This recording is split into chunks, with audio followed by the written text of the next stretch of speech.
specifically, I'm talking about cybermetrics, right? The board wants to know, hey, where do we have risk? What are you doing? How are you measuring it in these things? And so just when you think you got it figured out, you don't. Elias, thank you so much for agreeing to do this with me. CISO Confidential is really an attempt to bring out the stories of real CISOs and how difficult this job really is. There's a reason why the average tenure of a Fortune 500 CISO is 18 months, while their counterparts is over 4 to 5 years, which is out there. Because this is a very, very difficult job. And the situations that you're put in, it's some of the most tricky and some of the most complex situations that I think CXOs have actually experienced, at least in the recent past. So our goal with CISO Confidential is to actually walk through a day, a real day a real situation that you faced. You spoke about some interesting board meetings that you've had, and this one in particular that you said that you'll be comfortable in sharing. What was it like? Just build up the scene for everybody who's listening in, and what was it like? And then we'll dive into the actual board meeting, and then what happened after that. Yes, board meetings. The first time you actually try to go in front of a board, we always hear the talk about you got to communicate to the board, you got to connect, right? And then one of the challenges that we have as CISO, and I've heard about this, is that we go into those conversations and you lose them, you don't connect, right? Sure, and so, but my first board presentation had met with the CIO. So this is a company where you were presenting for the first time to the board. That is correct, right? Yeah. So you already got that nervous energy going in for the board, right? So you don't know if you're going to get shot, you're going to get run out of the room, whatever the case may be. How long was the presentation supposed to be? 20 minutes. 20 minutes. 20 minutes, right? Okay. So, but mind you, the build up to that, there is so much work that goes into preparing that presentation, right? 20 minutes will often, but you spend probably 8-10 plus hours in prepping for this, right?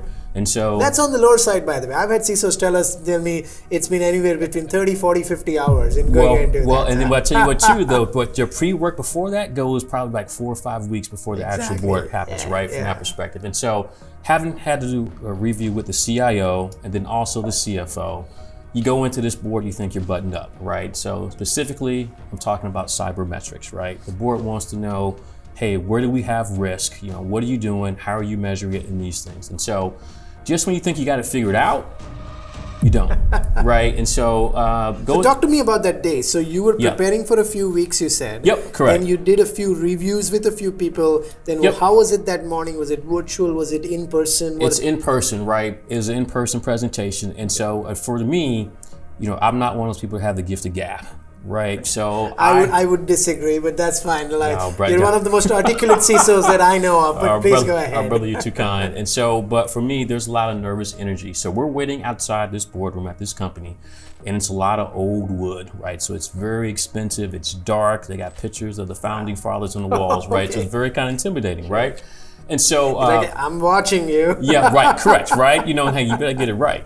And so with this, my CIO at the time is very, very talkative. And for me, I need to step off by my own, and I need to get psyched up, right? It is, right? And so I had to excuse myself and said, look, I need 5 minutes, let me go off to the side and really let me amp myself up to get ready to go into this board meeting. And you know what? Take no prisoners, right? I'm gonna go in, I'm gonna crush it. And so that's kind of the scene set up. And so when those big doors open, all right, Elias, so-and-so, come on in. And you walk in. It is a very, it's a very intimidating situation, right? You walk in, got this nice big oak table in the center, and you've got 15 people sitting around here. And I'm very big into reading faces, facial expressions. Okay. If I can get a good vibe from you, that will help me kind of come down a little bit. Everyone's very stoic and whatnot. And so, unbeknownst to me at the time, they had actually been running late, meetings had been running long, so they were probably a little bit tired, right? But that was after the fact. And this was towards the end of the day? Or it is right after lunch, which is another problem, right? So going long already after lunch, so you know what happens after people eat food, right? And then obviously cybersecurity is probably not the most entertaining thing they want to hear about. And so, but here comes a new guy comes in, okay, all right, well, guess what? You got the job, you're in the hot seat now. Right, so that's the setup, right? So a lot of anxiety, nervous energy going in there. So after introducing myself, the CIO introduced me to the board. We go through and I start giving updates, right? I say, here's kind of what I've been into the role the last 3 months. Here's what I'm seeing. Here's my plan, right? What we're going to do for kind of short-term, mid-term, long-term goals. And then let me talk to you about, our metrics, our current state where we are. And this is me picking up from my predecessor, what he had presented and shared. So you took that template Correct. that they have presented in the past. Correct. And you're now trying to say that this is something that the board is familiar with. That is so correct. Therefore, you want to continue that way of doing things. Something I thought they had liked and thought that was working right. And so, and the CIO, we both agreed that, they're comfortable seeing this, right? Got it. And the previous CISO, was he or she asked to leave, or was it like they resigned? So that statistic you talk about, less than 18 months, right? There were some issues there, right? So, and there had been a track record of not retaining a CISO long. That's another thing that feeds into that anxiety. So you got to get this right. So we get into that portion and we're talking about metrics. Sure. And you can immediately see it, Saket, the eyes glaze over, right? You had one person grab their phone. I'm thinking, okay. And once again, I read body language. Sure. And I feel that I'm losing them because I'm not speaking their language. And when that happens, here comes the stuttering, here comes the stammering, right? And these things. And so that's kind of how it went. And as we finish and you ask for questions, there are no questions throughout my presentation. There are no questions at the end. Now, for me, I'm one of those CISOs that I love questions when I go in front of the board audit committee. Because if you have questions, that means they're tracking with what you're saying, right? And so to me, the worst thing could happen is when you have a board presentation and they're not asking questions, you're not communicating, articulating the point, or you're not speaking their language. And so what was very nerve-wracking at the end of that moment of awkwardness, right? There are no questions. And then the chair is like, all right, well, Elias, welcome to so-and-so. Glad to have you on the team. You may leave now. And so we walk outside. I sit there with the CIO and he's like, nice job. It wasn't so bad. I'm like, I don't know what meeting you were just in. That wasn't my definition of a good feeling, right? And so what I took away from that is, okay, how do I not repeat that situation again, right? And this is one of the things often I've talked to you about as well, is how do we elevate the conversation up into the board and with the audit committee, right? So what I decided to do, two things. One is get away from those boring tactical metrics, right? That's the wrong conversation to have with the board and the audit committee. What you really want to do is talk about risk and financial impact, right?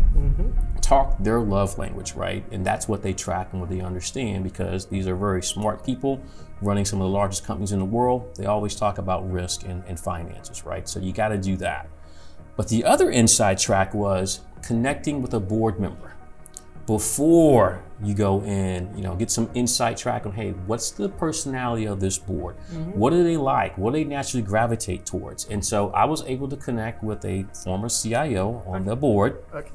Got with this person before and said, hey, look. So this person is on the board. On the board, correct. You now connected after the presentation. That is correct. That is correct. And so once again, 6 weeks, that dry rehearsal, I reached out to this board member and said, hey, can I spend some time with you in a second? And this is before the next board meeting. That is correct. That is correct. So going to the board every quarter, right? Did not want to have a repeat, right? And so how do I turn this thing around? And so in that conversation with this board member, got some very good feedback on what do they really gravitate towards? And that's where the comments like, you got to talk about risk and you got to talk about the financial impact.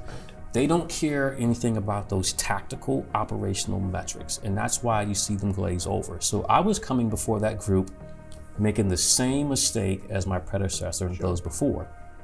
But this board director really spent time with me, invested, and said, here's what I think you should do.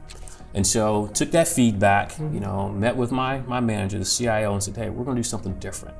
And brought him along. And then actually the CIO for the company I was at and that board member, the three of us got together. Oh, nice. On a phone conversation, right? And said, here's what I heard you, here's what I'm going to present next time, right? And so good conversation, good feedback. And once again, going into that next meeting, still nervous, right? I got an inside track now, I'm feeling pretty good, but you know what? I got 5 minutes by myself. Same thing, the CIOs continue to talk to me. Say this, don't do this, say this. I'm like, I got it. I need 5 minutes. Let me once again go get into my right mindset. And so I tell you what, this time completely different, right? Really? Yeah, it was game on.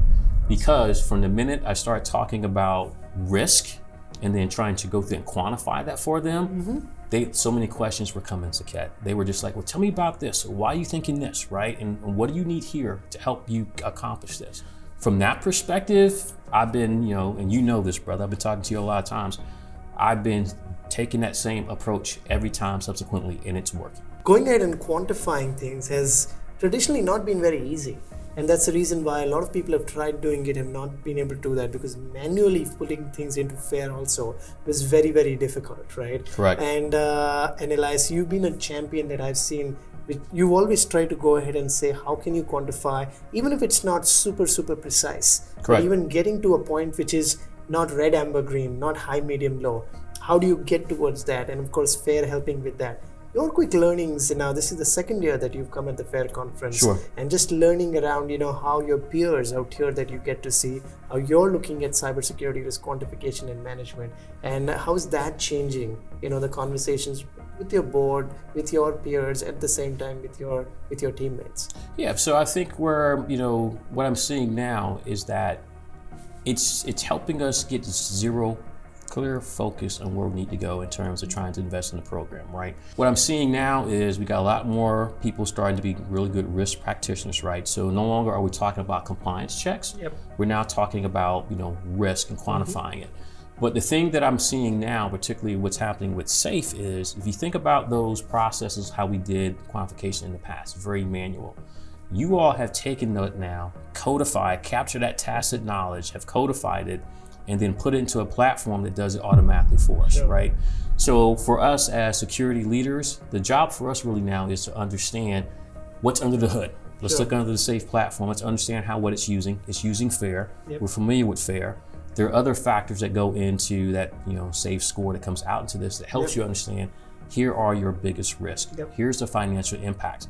A lot of that thing had a lot of manual touch points. Sure. Today, we don't have that, right? And so that's the big change that I'm seeing. We're getting more comfortable with FAIR. People are starting to understand it more. But at the same time, safe security is allowing us to, bring it into my organization now to levels that we haven't seen it used in the past. Like always, we've been very, very excited about our partnership. Thank you. And you are a thought leader for the community also, and truly a role model for a lot of CISOs to learn from. And the insights you share have been very, very useful. Thank you so much, Elias, for doing this. Thank you for your time. Glad to be here.